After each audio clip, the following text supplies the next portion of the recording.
만군의 여호와가 이르노라. 보라, 내가 내 사자를 보내리니 그가 내 앞에서 길을 준비할 것이요 또 너희가 구하는 바 주가 갑자기 그의 성전에 임하시리니 곧 너희가 사모하는 바 언약의 사자가 임하실 것이라.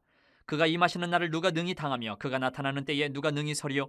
그는 금을 연단하는 자의 불과 표백하는 자의 잿물과 같을 것이라. 그가 은을 연단하여 깨끗하게 하는 자 같이 앉아서 레위 자손을 깨끗하게 하되 그 문같이 그들을 연단하리니 그들이 공의로운 제물을 나 여호와께 바칠 것이라. 그때에 유다와 예루살렘의 봉헌물이 옛날과 고대와 같이 나 여호와께 기쁨이 되려니와 내 이름을 경외하는 너희에게는 공의로운 해가 떠올라서 치료하는 광선을 비추리니 너희가 나가서 외양간에서 나온 송아지같이 뛰리라. 베들레헴 에브라다야, 너는 유다 족속 중에 작을지라. 우리 권사님도 앞서 기도하셨는데 이제 2024년도 새해를 맞아서 첫 수요 예배를 드립니다. 새로운 또 한 해의 출발을 우리가 하게 됐습니다. 지난 한 해 모든 일들을 이제 돌아보면서 우리가 반성하고 또 올해에는 지난해보다는 좀 더 성장하는 모습을 다들 바라고 이제 그렇게 계획도 세우고 이렇게 하십니다. 그러면 우리 그리스도인들의 새해 생활은 그러면 어때야 될까? 그리스도인들의 삶은 어때야 될까? 그래서 오늘 이 본문 고린도전서 10장 31절부터 33절 말씀을 통해서 성경이 우리 그리스도인들에게 가르쳐주는 모범적인 생활 원리가 뭔지 우리가 세 가지 정도를 우리가 여기서 찾아서 살펴보려고 합니다. 첫 번째는 31절 말씀처럼 하나님의 영광을 위해서 생활해야 된다. 그것이 우리의 생활 첫 번째 원리예요. 그리스도인. 하나님의 영광을 위하여. 우리 생활은 보면 그리스도인이든지 그렇지 않든지 자칫하면 육체적인 생활에 우리가 시선이 더 많이 갈 수밖에 없어요. 당장 우리에게 와닿는 부분이기 때문에. 그래서 거기에 비중을 더 두기가 쉽습니다. 육신적인 부분에. 그런데 바울은 우리 그리스도인의 생활의 첫 번째 원리를 먹든지 마시든지, 이게 육체적인 거예요. 먹든지 마시든지 하나님의 영광을 위하여 하라. 육체적인 것조차도 먹든지 마시든지 하나님의 영광을 위하여 하라. 이렇게 우리에게 오늘 제시하고 있어요. 새 우리 삶의 원리가 이런 삶이 되기를 원합니다. 하나님의 영광을 위한 삶의 원리. 첫 번째. 우리 모든 생활은 하나님의 영광을 위하여 라는 이 기본 전제에 딱 초점을 맞추고 뭔가 하셔야 돼요. 그리스도인이라면.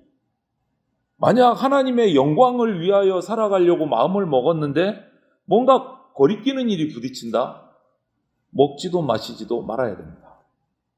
이것은 그리스도인들에게, 교회 다니는 사람에게 자주 거론되는 대상이기도 한데 대표적인 것이 술과 담배의 문제를 여기에 적용시킬 수 있어요. 술과 담배를 하는 것이 하나님께 영광이 되면 얼마든지 하시면 돼요. 하지만 그렇지 않다면 먹든지 마시든지 안 해야 돼요. 거리끼면. 이것이 우리 재건교회, 장로교회가 지향하고 있는 개혁주의, 칼빈주의 생활원리 첫 번째예요. 요즘에 소요리 문답 오후 시간에 하는데 소요리 문답 제1문이 바로 이거예요. 사람의 제일 되는 계명이 무엇인가? 하나님의 영광을 위하여. 여기에 부딪히면 내려놔야 돼요. 여기에 부딪히면. 이것은 하나님께서 우리 인간을 창조하신 의도가, 목적이 바로 거기에 있기 때문에 첫 번째 원리로 사도 바울도 주장하는 거고, 수많은 신학자와 교회 역사 가운데 엑기스로 뽑아 만든 소요리 문답 107문 중에 그것도 제1문이 바로 이건 거예요. 하나님이 우리를 창조하신 의도가 거기 있기 때문에 하나님의 영광을 위하여 창조하시고, 하나님께서는 모든 인간이 하나님께 영광을 돌려드리고 찬송받으시는 것을 기뻐하세요. 그래서 하나님의 영광을 위한 삶, 이것은 우리 인간들에게 그리스도인이든 그리스도인이 아니든 우리 인간에게 내려진 하나님의 절대적인 지상 명령이에요. 하나님의 영광을 위하여 살아야 됩니다. 이 조건에는 우리 인간이 어떤 이의도 제기할 수가 없는 거예요. 여기에 관해서는. 단지 우리는 그 말씀에 우리 자세는 순종밖에 없어요. 그렇게 우리가 그 인간을 창조하신 본연의 목적대로 올바른 자세를 가지고 생활을 하게 되면 우리는 말 그대로 인간다운 삶을 살 수 있게 됩니다. 인간다운 삶.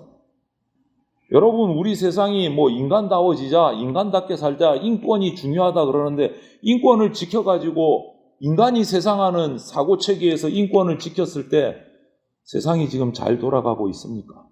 세상이 전쟁이 그치고 평화가 오고 있습니까? 결과를 놓고 보세요. 잘못된 인권이란, 잘못된 인간다움이다라는. 서로 말하는 인간다움이 다 제각각이에요. 민주주의는 민주주의대로, 사회주의는 사회주의대로, 공산주의는 공산주의대로, 왕국은 왕국대로 다 제각각이에요. 자기 편의에 맞는 인권을 주장하고 있어요. 다 인간답대. 그런데 다 결과가 안 좋아요. 그러면 잘못된 거예요. 인간을 창조하신 목적은 따로 있어요. 하나님의 영광을 위하여. 이대로 살아갈 때 인간답게 살 수 있는 거예요. 진짜로 인간답게. 그럴 때 참 기쁨을 우리가 누릴 수 있게 되는 것이고, 뿐만 아니라 그러한 생활에 하나님이 인도해 주시고 축복을 부어주신다. 그 약속이 지켜지는 거예요. 진짜 인간다움이 뭔지를 우리가 다시 살펴요.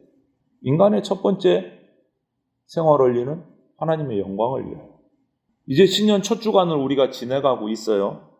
1년 52주간에 여러 가지 일들이 우리에게 막 닥쳐올 겁니다. 뭐 기쁜 일도 있을 거고, 슬픈 일도 있을 거고, 고난도 있을 거고. 그런데 이 모든 상황 속에서 하나님의 영광을 위해서 내가 살겠노라 결단하는 그러한 주간이 되기를 소망을 합니다. 이 말씀 누가 하셨는지 아시죠? 내 뜻대로 마옵시고 아버지의 뜻대로 되기를 원하나이다. 예수님께서 십자가 고난을 앞두시고 겟세마네 동산에서 밤새워 기도하시며 마지막 하셨던 기도의 말씀이에요. 예수님조차도 내려놓으셨어요. 내 뜻대로 마옵시고 아버지 뜻대로 하옵소서. 이 말씀을 꼭 기억하시고 올 한 해 첫 번째 생활 원리는 하나님의 영광을 위하여입니다. 두 번째는 32절에서 우리가 볼 수 있는데요. 거치는 자가 되지 않는 생활을 해야 돼요.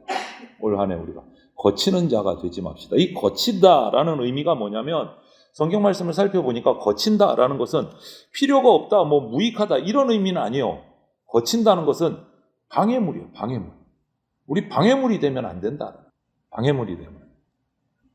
그러면서 오늘 말씀이 32절에 계속 뭐라고 합니까? 유대인에게나 헬라인에게나 하나님의 교회에나 거치는 자가 되지 않아야 된다는 거예요.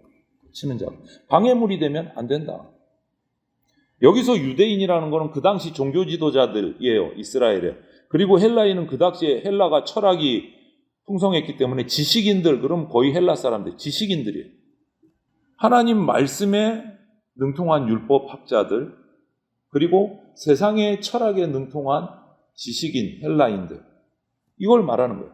우리는 진리의 말씀을 올바로 공부하고 분별해서 하나님께 바로 서는 자리에 이르러야 돼요.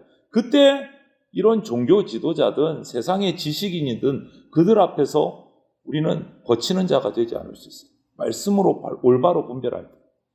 디모데후서 2장 15절에 이렇게 말씀합니다. 너는 진리의 말씀을 옳게 분별하며 부끄러울 것이 없는 일꾼으로 인정된 자로 자신을 하나님 앞에 드리기를 힘쓰라. 이렇게 얘기해요. 예수님 당시에 바리새인들은 예수님께 정말 엄청 많은 책망을 들었습니다. 그 책망을 들은 이유 중에 하나가 예수님이 말씀하신 것 중에 대표적인 이유가 이게 있어요.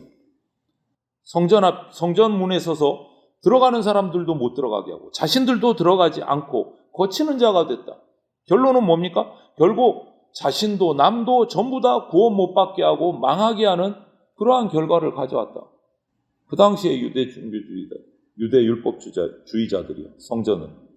성전 안에 장사하게 만들고. 이 말은 뭡니까? 하나님을 올바로 만나지 못하게 했다는 거예요. 자신들도 올바르게 모르는데 들어가는 사람들도 믿으려고 하는 사람들도 방해를 놔버려요. 얼마나 많이 책망했습니까? 그런데 이게 무슨 말이냐 하면 우리도 지금 오늘날 우리 성도들도 그리스도인도 교회에서나 사회에서나 지식인에게나 일반인에게나 거치는 자가 돼서 나도 망하고 남도 망하게 할 수 있다. 우리 성도들이 그런 자리에 들어갈 수 있어요. 이건 정말 비극적인 일인 거예요.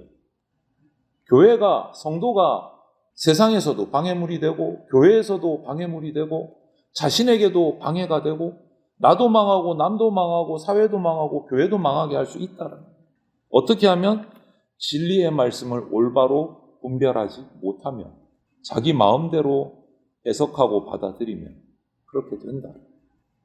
여러분, 대표적인 이단들을 보십시오. 말씀을 올바로 분별하지 못하니까 어떤 결과가 옵니까? 사회에 혼란이 옵니다. 그 교회는 당연히 엉망이죠. 그 속에 속해 있는 지체들은 어떻게 됩니까? 망하죠. 인생을 완전히 망하는 모습들을 우리가 보잖아요. 이단에 빠져서. 그렇게 되는 거예요. 진리의 말씀을 올바로 분별하지 못하면 사회에도 무리를 일으켜요.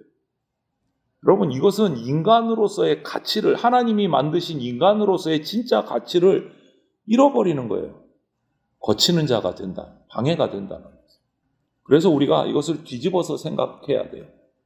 올 한해는 거치는 자가 되는 대신에 많은 사람들이 정말 필요하고 반가워하고 기뻐하는 꼭 필요한 사람, 없어서는 안 될 사람이 저와 여러분들이 되는 그런 2024년이 되기를 바랍니다.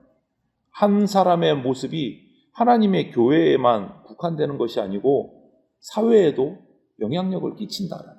사회에. 모든 사람에게 필요한 존재가 되어야 돼요. 악한 영향력이 아니고 선한 영향력을 흘려보낼 수 있는 그러한 필요한 자가 되자. 여러분, 이게 예수님이 우리에게 말씀하신 빛과 소금의 역할 아니겠어요? 빛과 소금의 역할. 교회 안에서만 빛과 소금의 역할을 하라는 거 아니잖아요. 예수님이 말씀하신 것이. 어두운 세상에 나가서 더 빛을 발하고 더 소금의 역할을 하라는 거잖아요. 이거잖아요. 근데 방에 거치는 자가 돼서 빛이 되고 소금이 되겠습니까? 안 되는 거죠. 우리가 교회의 지체들 뿐만 아니라 직장에서, 사회에서, 마을에서도 정말 필요한 자가 되는 그러한 그리스도인의 선한 영향력을 흘려보내는 그러한 삶이 우리가 되기를 바랍니다. 세 번째는 33절에 구원을 얻게 하는 생활을 해야 돼요. 이게 무슨 말이냐면 사도 바울은 사람들로 구원을 얻게 하려면 33절에 첫째, 모든 일에 모든 사람을 기쁘게 하며, 둘째, 나의 유익을 구하지 아니하고 많은 사람의 유익을 구하라, 이렇게 얘기를 했어요. 이것은 많은 사람들에게 덕을 끼치는 생활이라는 거예요. 금방 말씀 거치는 자가 되지 말자는 것과 연결성이 있어요. 선한 영향력을 끼치는 생활을 하자. 이것은 우리가 복음을 전하기 위한 첫걸음이 돼요. 복음을 전하기 위한 첫걸음. 예수님께서 위대한 산상수훈에서 우리 그리스도인의 윤리를 말씀하신 적이 있어요. 마태복음 5장 16절 말씀인데요.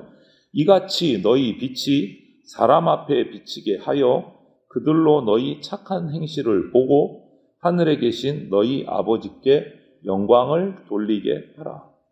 그리스도인의 윤리, 핵심 구절이에요. 핵심 구절.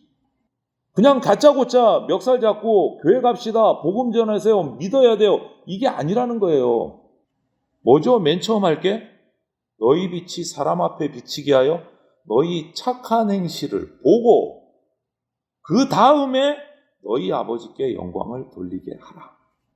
이거 우리 그리스도인들에게 주어진 명령이에요. 선한 영향력을 흘려보내서 그들이 감동을 받고 그 다음에 선한 영향력을 끼친 그리스도인들을 통해서 하나님을 찾도록 만들어야 된다라는 거예요. 여러분, 예를 들어서 우리 한국 기독교 역사의 대표적인 분 있잖아요. 별명이 사랑의 원자탄이에요. 아시죠? 손양원 목사님. 두 아들을 죽인 그 살인자에게 주님의 사랑을 실천을 하셨어요.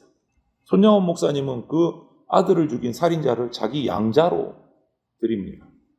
그리고 그 살인자는 결국 그 손양원 목사님의 양자가 되어서 감동을 받아서 하나님을 만나고 철저한 그리스도인이 되고 복음을 전파하는 주님의 증인이 됐어요. 그리고 그의 아들, 그러니까 손양원 목사님의 양자가 된 살인자의 아들이 지금도 살아서 목사로서 복음을 전하고 있어요. 몇 년 전에 우리 청년들 칠원 쪽으로 수련회를 갔습니다. 경남 칠원에 가면 이 손양원 목사님의 생가가 있어요. 칠원에. 거기에 가면 조그마한 박물관이 세워져 있어요. 교회와 함께. 그 박물관장이 바로 이 살인자 양자의 아들인 목사님이 거기 관장으로 계세요. 우리 청년들도 만나서 대화를 나누고 담화를 했던 적이 있어요. 여러분, 이런 아름다운 이야기들이 많은 사람들의 입에 오르내리고 전파되면 그 이야기가 꽁꽁 얼어붙은 우리 불신자들의 가슴을 녹이게 되고 그 다음에 그들이 하나님을 만나게 되는 거예요. 복음의 씨앗이 그렇게 들어가는 거예요. 거듭나는 새싹의 영양분으로 들어가는 거예요. 뭐가요? 우리의 선한 영향력, 착한 행실이. 우리의 힘과 능력으로는 안 되는 겁니다. 그래서 우리는 성령님의 도우심을 구하고 그 도우심을 힘입어서 이 올 한 해도 나를 통해서 구원의 씨앗들이 심겨질 수 있도록 성령의 도우심을 구하면서 그렇게 구원을 얻게 하는 생활을 해야 돼요. 다른 사람들이. 다시 한번 생각합시다. 우리 2024년 새해 생활은 첫 번째, 하나님의 영광을 위하여.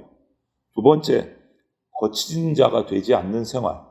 세 번째, 사람들이 구원을 얻도록 하는 생활을 저와 여러분들이 하기를 소망을 합니다. 우리는 이런 삶의 자세를 가지고 하나님 말씀에 합당한 그러한 생활을 가꾸어가는 한 해가 되기를 바라요. 2024년 말씀과 기도로 준비하는 생활이 되어야 되고 그리스도의 복음이 우리로 말미암아 흘러 들어가는 역사들이 일어날 수 있도록 우리 기도하고 소원하면서 살아가기를 바랍니다. 한 해의 계획이 좀 더 구체적으로 되려면 내가 가진 모든 것을 주님의 영광을 위해서 헌신하면서 말씀과 기도에 집중하셔야 됩니다. 그래서 오늘 저와 여러분들이 새해를 맞이하는 첫 수요일 예배에 하나님의 영광을 위해서 이 한 해를 내가 살아봐야지. 모든 사람들에게 필요한 사람이 돼야지. 나를 통해서 하나님의 복음이 들어갈 수 있는 통로로 내가 쓰임받는 생활을 해야지. 이런 결단을 하면서 예수 그리스도의 제자다운 삶을 살아가는 저와 여러분들이 다 되시기를 주님의 이름으로 축원을 드립니다. 아멘.